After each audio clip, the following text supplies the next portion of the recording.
Hey there YouTubers, unboxing video time. So this should be another keyboard.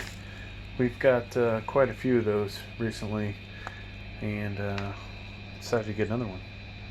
So Pictek wired mechanical keyboard.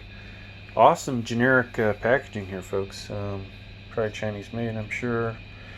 But you know, this one doesn't have a numeric pad. I needed a smaller one here. We're starting to run out of room. That's what the box looks like. Let's get it open. Run out of room, so we went with a smaller one.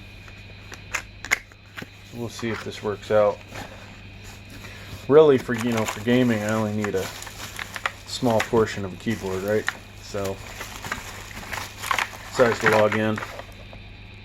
All right. So before we look at the keyboard, a little user manual, little tool to get the keys out, and nothing else.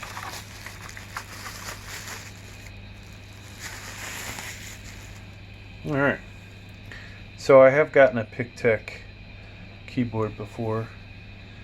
Honestly, I guess it was good enough that I got it again, right? Here's the keys. Obviously missing a numeric pad and some of the other keys.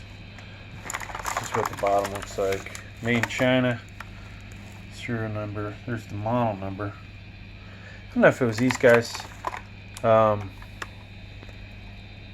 I may have gotten a free product from them in the past, but this one I did pay for. These guys kick up, and it is single USB 2.0. Let's look at how long the cord is. So I would estimate the cord to be about 3 to 4 feet in length. There you go, folks.